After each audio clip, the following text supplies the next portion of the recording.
Hi there, it's Liz Yuille from Old Stables Crafts. Thank you very much for joining me again today. Today's project is this one. I've just realised what I haven't already cut, but never mind.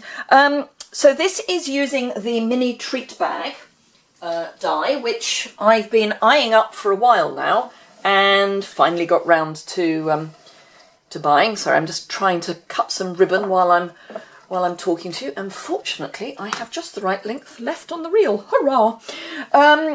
That's always good. I have another reel as well.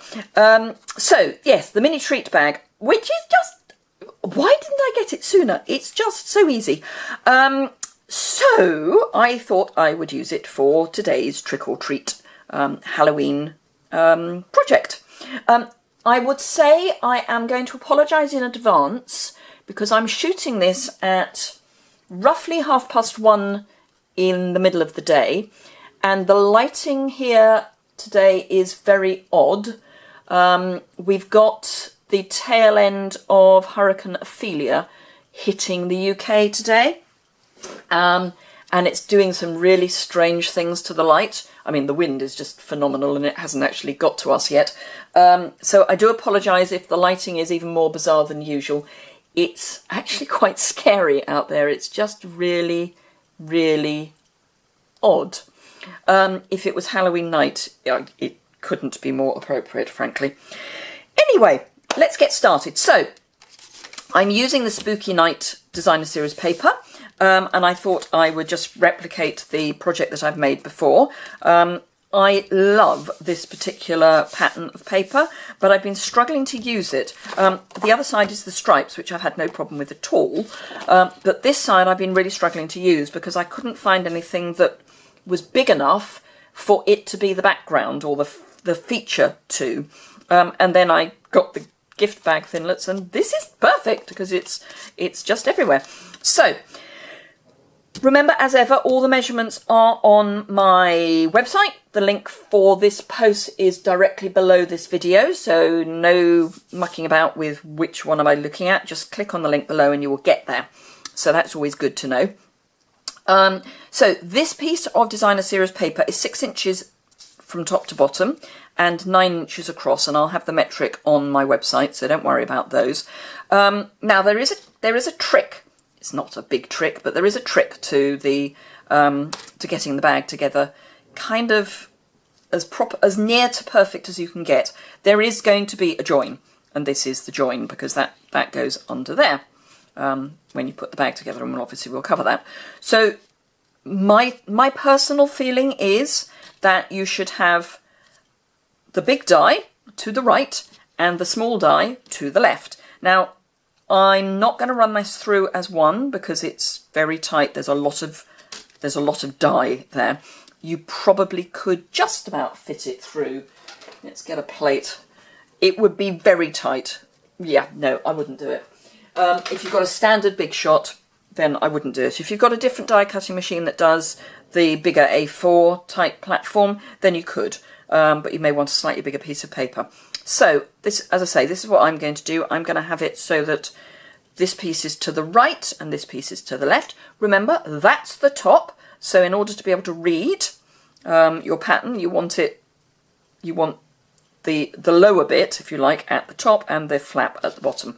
So let's bring in my platform and get this lined up. Now, generally speaking, when I am putting anything with a straight edge through my big shot, I would say put it on an angle so that you're not hitting... The way I describe it at class is so that you're not hitting the sleeping policeman in the road head on.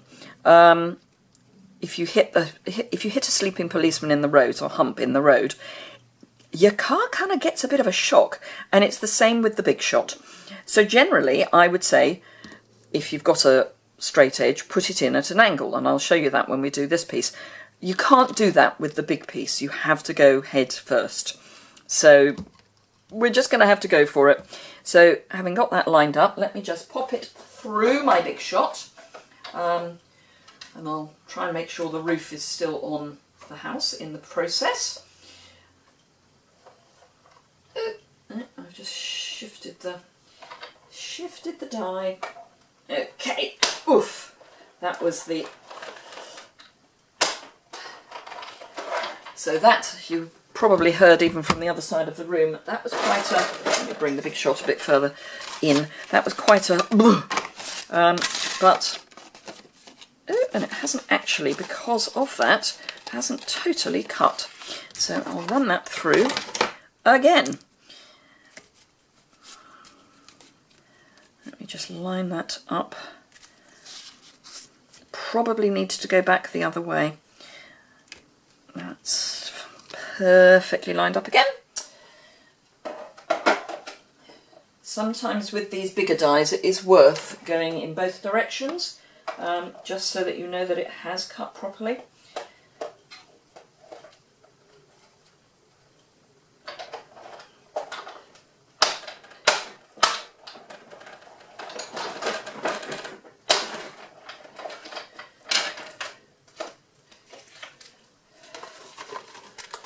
That's better. Still not perfect, but it's better. The magnetic platform is on mine. Let me just cut that. Is not quite as fat as the standard platform, which is always worth bearing in mind. So I'm going to use the standard platform for the other piece, because that really isn't. So just get to know your platform, because that shouldn't have happened. But it's fine. It's a straight edge. So I'll just clip those, and I will bring in my standard platform. So for the standard platform, for a die like this, you want your thin die adapter. So let me swap those over. And this is the piece that we then want to cut through. So I want the flap there. And this I'm going to put at an angle, so it won't be quite so difficult to run through the machine.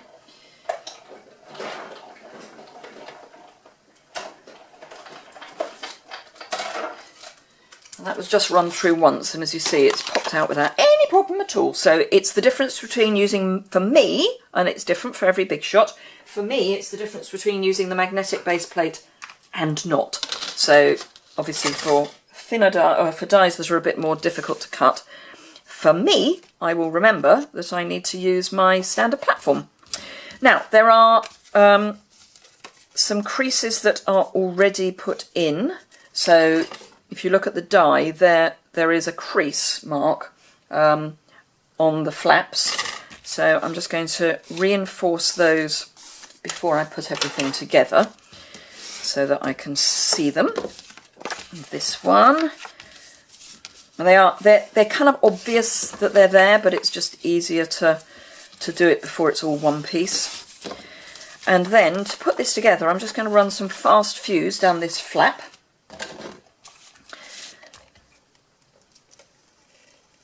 And as ever with fast fuse, it's a light touch. And then I'm going to line it up. You can see where the bottom and the top are. So just line it up. Now, if you're very, very, very, very, very clever, I'm sure you could get those words to line up, but there are moments when life is just too short. So that then folds over there. And again, if you're very, very, very clever, you might be able to get those to line up. And I'm just going to run fast fuse down this edge. And then along the bottom, because this is the flap that you want coming up and over. And there we are. So there's our basic bag. Now I'm going to just, by eye, fold that top over as well, because I want a flap at the top. I need that to be slightly straighter, but I can probably do that with my bone folder. Yep. Because I've got this flapped over at the top. That's not easy to say. So, to form, let's untie this. I'll probably never get the bow tied up properly again, but never mind. It should actually just pull through. So to form this piece, You can see it's the 3x3, can you see? Yes, the 3x3 squares where you can stamp the owl.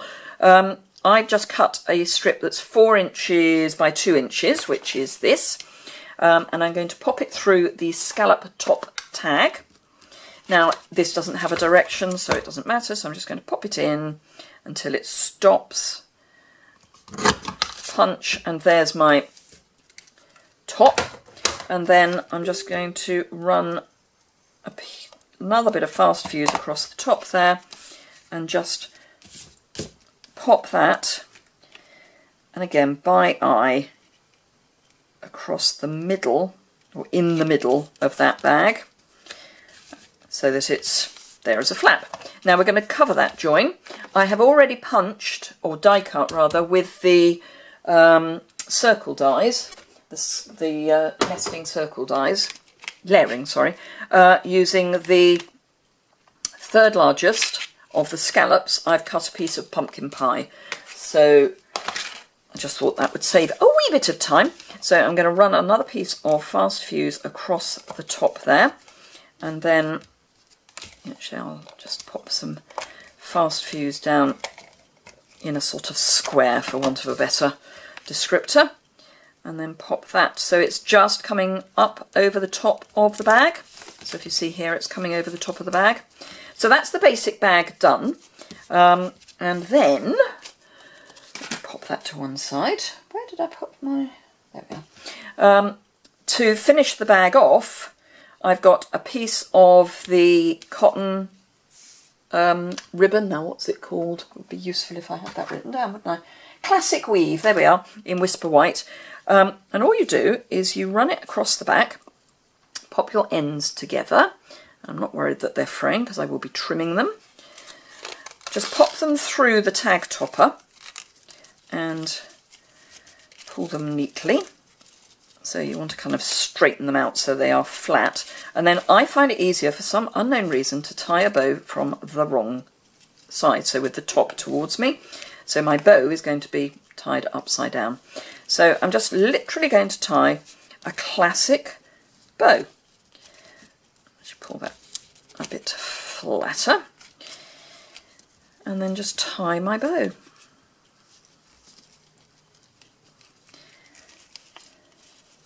And then that sits square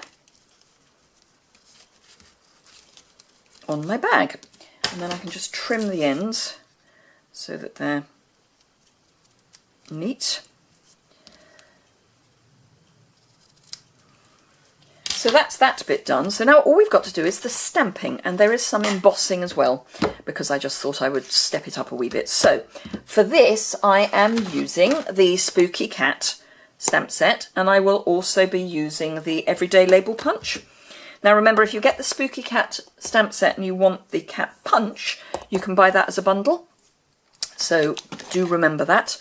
So I'm taking these two stamps, so A Wicked Yummy Treat for You with Trick or Treat across the middle. And I am going to grab my embossing buddy. This is just a scrap of Whisper White that is big enough without going mad. So I'm just inking up my stamp in Versamark, and then pop that kind of in the middle. And stamp that down. Now I can't see that, so before I stamp the sentiment across the top, well, I say I can't, I can sort of, but not clear enough to stamp. So before I stamp the middle, I'm going to, this is copper embossing powder.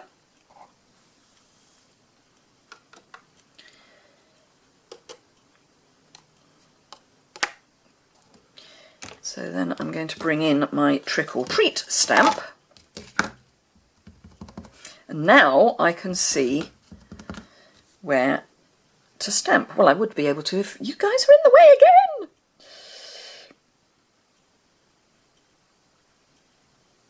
There we go. So let's cover that up. Pop the stamp away and clean that in a minute. Bring in the embossing powder and just add the embossing powder. I'm just going to add a bit more just for good measure. Ooh, it's blowing. It's blowing a hooligan. Any apples that were on the tree are about to come off, I feel. Right, trusty cheese board and clip. And warm up my heat tool. So I'll warm that down up under my desk. Do remember that until the end of this month we've got the buy 3 get 1 free, get your 4th free offer on designer series paper. It's selected designer series paper, it's not everything. But do bear that in mind. So if you want any designer series paper, sorry about the noise, then have a look at that, because it's great. And you get to choose which one's free. So I would suggest the most expensive one is the one that you choose for free. So you just put that one in last. I love watching embossing powder change.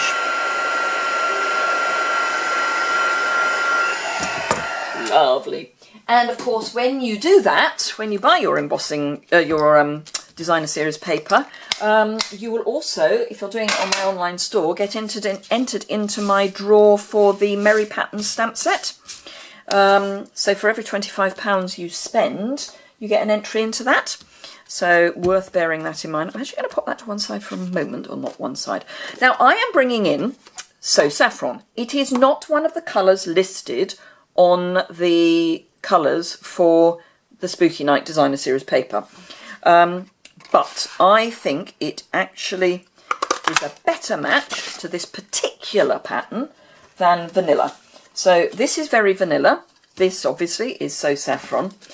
And I think that this is definitely white. The writing is definitely white. And you may not be able to see that because of this bizarre yellow light. But I think this is too pale, whereas this is about right. So I've used the So Saffron. Just call me wicked, you know. I just going off piste a bit. And then just punch this out. Now I'm lining up these ends here to the scallop. Doesn't matter if it's not perfect, just as well, because it's me doing it. Right, so all I'm going to do now is pop some fast fuse across the middle of my So Saffron piece, pop my white embossed piece over to form a cross across the middle, then some dimensionals, and I've got just the right number left, although I've still got the outside, so that's fine. So 1, 2, 3, 4, and just pop my fingernails into the back of those to help get those off. And then this goes onto our bag. And we are done. So there we are. Really nice project. If you've got the mini gift bag, then please do give it a go. And if you haven't got it, I would consider buying it. It's going to be one of those really helpful dies that you can use for all sorts of little treats. Great for teacher gift treats, which, bearing in mind we're coming up in the UK, we're certainly in England, around where we are, we're coming up to half-term week. So that's always worth bearing in mind. But obviously you can use it for trick-or-treats as well. You could pop a card. The notelets, if you don't fold the top over, the notelets fit quite nicely on our note cards. Fit quite nicely in the gift bag. Let me just tie this ribbon again because I want it neat.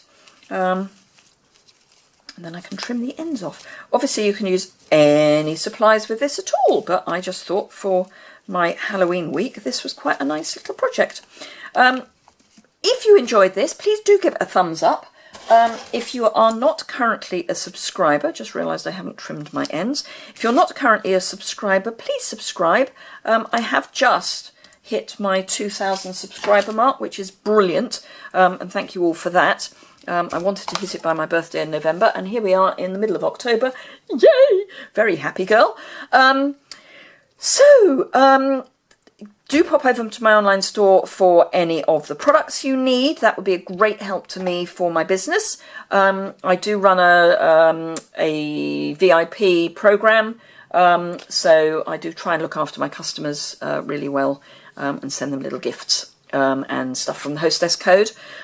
So yeah, I hope you enjoyed that, and I will see you again very soon. Thanks a lot for watching. It's Halloween week. Whoa.